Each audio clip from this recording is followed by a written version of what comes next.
नाजरीन, मैं हूं नीलम नवाब। आप देख रहे हैं PK न्यूज़। नाजरीन, सबसे पहले खबर शामिल करेंगे।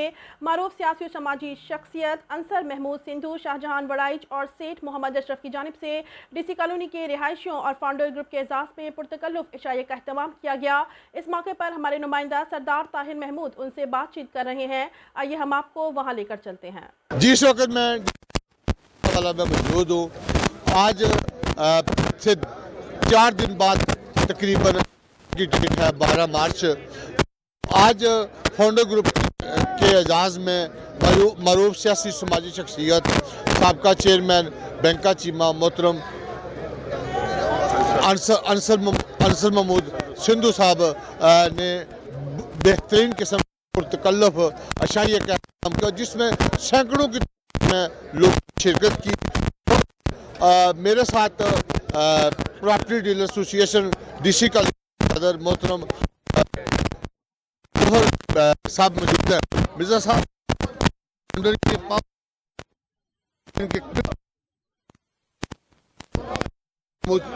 सिंधु साहब, आप क्या समझते हैं ये फाउंडर ग्रुप की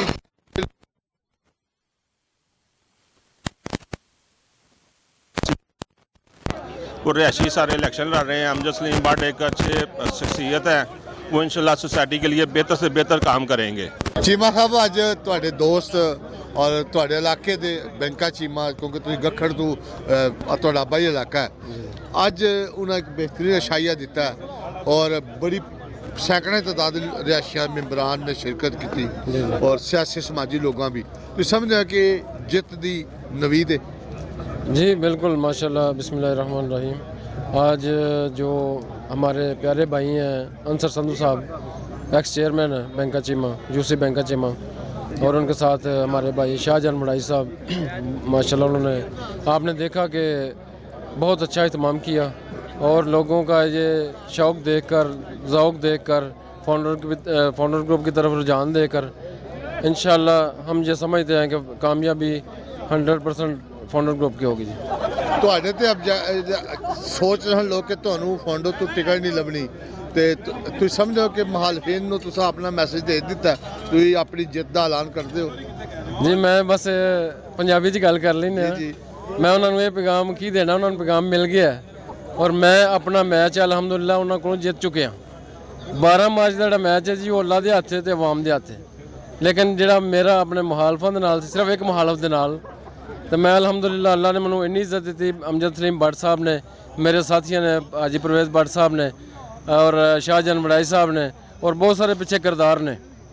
मैं समझना उन्होंने मेहरबानी, उन्होंने मुहब्बत की थी, उन्होंने मैनू बहुत ज़्यादा इज्जत दी। मैं उन्होंने शुक्रगुजार हाँ। तो मैं ये पैगाम देना चाहना कि अलहमदुलिल्लाह मैं अपनी जंग, अपना मैच जित चुकिया उन्होंने को। यह 12 मार्च का मैच है जी, इंशाअल्लाह ताला वो भी फाउंडर ग्रुप इंशाअल्लाह भारी अक्सरियत कामयाब होगा और मुदस्सर चीमे दे मत्थे ते चंद चमकेगा इंशाअल्लाह। देखें जी, 12 मार्च तक रस्मी कार्रवाई है। चांद तो आज ही चमक गया अल्लाह के हुक्म से, सामने देख भी लिया है। तो बाकी 12 मार्च को इंशाअल्लाह जो रस्मी कार्रवाई है वो भी देख लेंगे अल्लाह के हुक्म से। चांद ही चमकेगा अल्लाह के हुक्म से DC कॉलोनी में। आज दी पावर शो जिस तरह तुहाडे दोस्त ने अंसर महमूद सिंधु साहब ने बेहतरीन एक प्रोग्राम किया है और कल तुहाडी फाउंडर का एक मरकजी शो तो पहले इतना बड़ा शो तुहाडे लिए एक इम्तिहान विच पा गए कि तुसीं इस तो वड्डा प्रोग्राम किस तरह करोगे। इंशाअल्लाह सारे दोस्त भाई जिहड़े ने ना साडे फखर ने सारे। असी अज ते ईमानदारी दी गल साडू लोकां ने प्यार दिता भाइयां ने, असी ते अंदाज़ा ही नहीं था ला सकते कि इस तरह का साडा शो हो जाएगा। ये भाइयां सारिਆਂ दी मुहब्बत है। इंशाअल्लाह कल असी ये डबल करना है, एडा नहीं करना है, डबल करना है इंशाअल्लाह और इंशाअल्लाह कामयाब होएगा। कल तो बाद 2 दिन बाकी रह जाएंगे। 12 मार्च को तुम समझते हो कि फाउंडर ग्रुप इस दफ़ा, क्योंकि तुम टर्म 2 पूरी होती वजह इलेक्शन नहीं लड़ रहे, तो तुम समझो कि जी हुण टीम है वो 12 मार्च को जरूर चंद का निशान उन्होंने मत्थे ते चमकेगा। इंशाअल्लाह जी, फतह तुहानू नज़र आ रही है। मुखालफीन नू नींदां उड़ गई ने, तुहाडे सामने ही है। असी ते दौड़ ही ला रहे हैं। अल्लाह ताला सानू इज्जत बख्शे सारे दोस्तों नू 12 तारीख नू आन ਤੇ ਚੰਦ ਦੇ ਉੱਤੇ ਨਿਸ਼ਾਨ ਲਾ ਕੇ ਪੂਰੇ ਪੈਨਲ ਨੂੰ ਵੋਟ ਦੇ ਕੇ ਕਾਮਯਾਬ ਕਰਨ। ਜੀ ਮੀਆਂ ਸਾਹਿਬ ਦਾ ਸ਼ੋਅ ਦੇਖਣ ਤੋਂ ਬਾਅਦ ਕਿਉਂਕਿ ਇਲੈਕਸ਼ਨ ਨੂੰ ਚੰਦ ਦਿਨ ਰਹਿ ਗਏ ਇੱਧਰ ਚੌਧਰੀ ਤੁਸੀਂ ਇੱਕ ਸਿੱਧੀ ਰੱਖਦੇ ਹੋ ਔਰ ਤੁਸੀਂ ਦੇਖਦੇ ਫੌਂਡੋ ਗਰੁੱਪ 12 ਤਰੀਕ ਨੂੰ ਮੈਦਾਨ ਮਾਰ ਲੇਗਾ।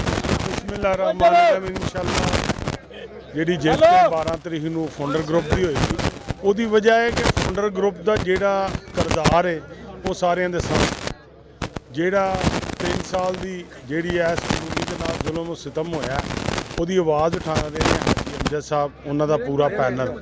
ਇਹ ਇੱਕ ਗੁਲਦਸਤੇ ਦੀ ਮਾਨੰਦ ਹੈ ਔਰ ਮੈਂ ਤੁਹਾਨੂੰ ਦਾਅਵੇ ਨਾਲ ਗੱਲ ਕਰਨਾ ਕਿ ਕੱਲ ਆਖਰੀ ਜਲਸਾ ਹੈ। ਮੈਂ ਚੈਲੰਜ ਕਰਨਾ ਕਿ ਉਹ ਵੀ ਇਸ ਗੱਲ ਦਾ ਐਲਾਨ ਕਰਨ ਕਿ ਕਰਪਸ਼ਨ ਅਸਾਂ ਨਹੀਂ ਕੀਤੀ। ਇਹ ਮੇਨ ਜਿਹੜਾ ਸਾਰਾ 12 ਤਰੀਕ ਨੂੰ ਨਿਚੋੜ ਨਿਕਲਣਾ ਕਰਪਸ਼ਨ ਦੀ ਜੰਗ ਦਾ ਇਹ ਨਿਚੋੜ ਨਿਕਲਣਾ। ਔਰ ਸਾਡੇ ਗਰੁੱਪ ਵਿੱਚ ਵੇਖ ਲਓ ਅਗਰ ਕਿਸੇ ਬੰਦੇ ਉੱਤੇ ਕਰਪਸ਼ਨ ਦਾ ਦਾਗ ਹੈ ਤਾਂ ਅਸੀਂ ਇਲੈਕਸ਼ਨ ਵਿਡਰਾ ਕਰ ਜਾਂਦੇ। ਤੇ ਦੂਸਰੇ ਪਾਸੇ ਤੁਹਾਡੇ ਸਾਹਮਣੇ ਮੈਂ ਕਰਦਾਰ ਸਾਰਿਆਂ ਦੇ ਕਿ ਕਰਪਸ਼ਨ ਕਰਪਸ਼ਨ ਕਰਪਸ਼ਨ ਕਰਪਸ਼ਨ। ਤੁਸੀਂ ਇਹ ਮੈਨੂੰ ਦੱਸੋ ਪਿਛਲੀ ਵਾਰੀ ਜਿਹੜੇ ਇਹਨਾਂ ਦੇ ਪ੍ਰੈਜ਼ੀਡੈਂਟ ਹੋਏ ਸਨ ਉਹਨਾਂ ਨੇ ਇਸ ਗਰੁੱਪ ਦੀ ਹਮਾਇਤ ਕਿਉਂ ਕੀਤੀ? ਇਹਨਾਂ ਦਾ ਕਰਦਾਰ ਵੇਖ ਕੇ ਉਹਨਾਂ ਇਸ ਗਰੁੱਪ ਦੀ ਹਮਾਇਤ ਕੀਤੀ। ਇਹ ਥੋੜਾ ਜਿਹਾ ਨਹੀਂ ਕੰਮ, ਇਹਦੇ 'ਚ ਸਾਡੇ ਜਿਹੜੇ ਐਗਜ਼ੀਕਿਊਟਿਵ ਖਲੋਤੇ ਨੇ ਗਰਾਇਆ ਸਾਹਿਬ ਨੇ, ਹਾਜੀ ਟੀਪੂ ਸਾਹਿਬ ਨੇ, ਹੋਰ ਇੱਕ ਦੋ ਦੋਸਤ ਨੇ, ਉਹ ਉਹਨਾਂ ਦਾ ਕਰਦਾਰ ਵੇਖ ਕੇ ਛੱਡ ਕੇ ਤੇ ਹਾਜੀ ਸਾਹਿਬ ਦੇ ਗਰੁੱਪ ਵਿੱਚ ਸ਼ਾਮਲ ਹੋਏ। ਸਿਰਫ ਇਸ ਵਜ੍ਹਾ ਤੋਂ ਸ਼ਾਮਲ ਹੋਏ ਨੇ ਕਿ ਹਾਜੀ ਸਾਹਿਬ ਦੇ ਕਰਦਾਰ ਦੇ ਉੱਤੇ ਕੋਈ ਦਾਗ ਨਹੀਂ। ਹਾਜੀ ਸਾਹਿਬ ਨੇ ਕਰਪਸ਼ਨ ਦੇ ਫੇਸ ਕੀਤੇ ਨੇ, ਇਹਨਾਂ ਦੇ ਝੂਠੇ ਪਰਚੇ ਦਿੱਤੇ ਗਏ ਨੇ, ਕਿਸੇ ਵਿੱਚ ਕੋਈ ਕਰਪਸ਼ਨ ਸਾਬਤ ਹੋਈ ਹੈ ਤਾਂ ਤੁਸੀਂ ਦੱਸ ਦਿਓ। ਔਰ ਦੂਜੇ ਪਾਸੇ ਤੁਸੀਂ ਵੇਖ ਲਓ ਕਿ ਇੰਨੀਆਂ ਅਪਰੋਚਾਂ ਵੀ ਸਾਰਾ ਕੁਝ ਵੀ ਹੈ ਤੇ ਕਰਪਸ਼ਨ ਦੇ ਕੇਸਿਸ ਜਿਹੜੇ ਨੇ ਉਹਨਾਂ ਦਾ ਪੂਰੇ ਡੀਸੀ ਕਲੋਨੀ 'ਚ ਕੀ ਪੂਰੇ ਜ਼ਿਲ੍ਹੇ 'ਚ ਰੌਲਾ ਹੈ ਕਿ ਡੀਸੀ ਕਲੋਨੀ 'ਚ ਪਤਾ ਨਹੀਂ ਕਿਹੜਾ ਤੇਲ ਨਿਕਲਿਆ ਜਿਹੜੀ ਕਰਪਸ਼ਨ ਕਰਪਸ਼ਨ ਕਰਪਸ਼ਨ। ਤੇ ਮੈਂ ਸਮਝਦਾ ਇਨਸ਼ਾਅੱਲਾ ਇਹ ਜਿਹੜਾ ਚੰਨ ਨੇ ਇਹ ਕਾਮਯਾਬੀ ਦੀ ਲਾਮਤ ਹੈ ਔਰ ਇਨਸ਼ਾਅੱਲਾ ਤਾਲਾ ਇਹ 12 ਤਰੀਕ ਨੂੰ ਕਾਮਯਾਬ ਹੋਏਗਾ। ਜੀ ਬਹੁਤ इंशाल्लाह मियां सऊद संडार जिंदा 12 ਤਰੀਕ ਵਾਲਾ ਇਲੈਕਸ਼ਨ ਦਾ ਜਿਹੜਾ ਡੇ ਹੋਏਗਾ ਉਹ ਹਾਜੀ ਅਮਜਦ ਸਲੀਮ ਸਾਹਿਬ ਦੀ ਜੀਤ ਦਾ ਤਾਕਤ ਦਾ ਮੁਜ਼ਾਹਰਾ ਹੋਏਗਾ। ਇਨਸ਼ਾਅੱਲਾ ਆਪਣੇ ਪ੍ਰੀਵੀਅਸ ਟੈਨਿਓਰ ਦੇ ਮੁਤਾਬਕ ਉਹ ਫਿਰ ਡੀਸੀ ਕਾਨੂੰਨੀ ਦੀ ਬਿਹਤਰੀ ਲਈ ਕੰਮ ਕਰਨਗੇ ਇਨਸ਼ਾਅੱਲਾ। ਸ਼ੇਰ ਸਾਹਿਬ ਅੱਜ ਇੱਕ ਦਫਾ ਫਿਰ ਵੱਡਾ ਪੰਡਾਲ ਸਜਾਇਆ ਤੁਸੀਂ ਅਲਹਮਦੁਲਿਲਾ। ਤੇ ਤੁਹਾਡੇ ਦੋਸਤ ਨਾਲ ਅਨਸਰ ਮਹਿਮੂਦ ਸਿੰਧੂ ਸਾਹਿਬ ਤੁਸੀਂ ਫਾਊਂਡਰ ਗਰੁੱਪ ਨੂੰ ਹਮਾਇਤ ਕਰ ਰਹੇ ਹੋ ਬਰਾਦਰੀ ਸਤਹ ਤੇ ਵੀ ਔਰ ਵੈਸੇ ਸਮਾਜੀ ਹਲਕੇ ਦੀ ਵੀ ਤੇ ਫਾਊਂਡਰ ਦੀ ਹਮਾਇਤ ਕਰਨ ਦੀ ਵਜ੍ਹਾ ਕੀ ਔਰ ਕੀ ਮਹਿਸੂਸ ਕਰ ਰਹੇ ਹੋ ਅੱਜ ਇਹਨਾਂ ਦੀ ਮਹਿਮਾਨਵਾਜ਼ੀ ਤੋਂ? ਫਾਊਂਡਰ ਗਰੁੱਪ ਸੱਚਾਈ ਦਾ ਨਾਂ ਹੈ। ਅਸੀਂ ਪਿਛਲੇ ਟੰਡੋਰ 'ਚ ਵੀ ਅਮਜਦ ਸਲੀਮ ਭੱਟ ਸਾਹਿਬ ਦਾ ਸਾਥ ਦਿੱਤਾ ਸੀ ਤੇ ਇਨਸ਼ਾਅੱਲਾ ਐਸ ਅਗਲੇ ਵੀ ਟੰਡੋਰ 'ਚ ਭੱਟ ਸਾਹਿਬ ਦੇ ਨਾਲ ਆ ਉਹ ਤਾ ਹਯਾਤ ਭੱਟ ਸਾਹਿਬ ਦੇ ਨਾਲ ਆ। ਫਾਊਂਡਰ ਗਰੁੱਪ ਸਾਡੀ ਦਿਲੋਂ ਜਾਨ ਤੋਂ ਪਿਆਰਾ ਹੈ। ਬਾਕੀ ਰਹਿ ਗਈ ਦੂਸਰੇ ਗਰੁੱਪਾਂ ਦੀ ਗੱਲ ਤੇ ਉਹਨਾਂ ਜੋ ਇਹ ਸੁਸਾਇਟੀ ਦਾ ਹਾਲ ਕੀਤਾ ਹੈ ਅੱਲਾ ਜਾਣਦਾ ਹੈ। ਇੰਨੀ ਕੁ ਕਰਪਸ਼ਨ ਕੀਤੀ ਹੈ ਕਿ ਇੰਤਹਾ ਕਰ ਛੜੀ ਕਰਪਸ਼ਨ ਦੀ। ਸਾਰਾ ਜਿੰਨਾ ਕਮਰਸ਼ਲ ਸੀ ਸਾਰਾ ਉਹ ਅਲਾਟਮੈਂਟ ਕਰ ਗਏ ਨੇ ਔਰ ਸੁਸਾਇਟੀ ਨੂੰ ਦਿਵਾਲੀਆ ਕਰ ਗਏ ਨੇ। ਸੁਸਾਇਟੀ ਨੂੰ ਦਿਵਾਲੀਆ ਕਰਕੇ ਸੁਸਾਇਟੀ ਦੇ ਐਸਟ ਜਿੰਨੇ ਵੀ ਹੈ ਨੇ ਖਾ ਗਏ ਨੇ। ਤੇ ਇਨਸ਼ਾਅੱਲਾ ਅਸੀਂ ਫਾਊਂਡਰ ਗਰੁੱਪ ਦੇ ਸਾਥੀ ਹਾਂ। ਫਾਊਂਡਰ ਗਰੁੱਪ ਨਾਲ ਹੀ ਸਾਥ ਰਹਾਂਗੇ, ਜੀਣਾ ਮਰਨਾ ਫਾਊਂਡਰ ਗਰੁੱਪ। 12 ਤਾਰੀਖ ਨੂੰ ਚੰਦ ਦੇ ਨਿਸ਼ਾਨ ਤੇ ਇਨਸ਼ਾਅੱਲਾ ਸਮਝਣ ਕੇ ਮੋਲ ਲਾਣਗੇ। ਇਨਸ਼ਾਅੱਲਾ ਸਾਡੀ ਜਿੰਨੀ ਵੀ ਦੋਸਤ ਨੇ ਜਿੰਨੇ ਵੀ ਅਜ਼ੀਜ਼ੋ ਕਾਰਬ ਨੇ ਫਾਊਂਡਰ ਗਰੁੱਪ ਚਾਂਦ ਤੇ ਮੋਹਰ ਲਾ ਕੇ ਸਾਰੇ ਉਮੀਦਵਾਰਾਂ ਨੂੰ ਕਾਮਯਾਬ ਕਰਨਗੇ। ਭੱਟ ਸਾਹਿਬ ਅੱਜ ਦੀ ਤਕਰੀਬ ਤੋਂ ਬਾਅਦ ਕੱਲ ਜਿਹੜਾ ਤੁਸੀਂ ਵੱਡਾ ਪ੍ਰੋਗਰਾਮ ਕਰ ਰਹੇ ਹੋ ਤੁਹਾਡੇ ਲਈ ਤੇ ਇਮਤਿਹਾਨ ਹੋ ਗਿਆ ਕਿ ਇਸ ਤੋਂ ਵੱਡਾ ਪ੍ਰੋਗਰਾਮ ਹੁਣ ਪਾਵੇ ਸ਼ੋ ਕਰਨਾ ਪੈ ਗਿਆ। ਬਿਸਮਿਲ੍ਲਾਹਿਰ ਰਹਿਮਾਨਿਰ ਰਹੀਮ।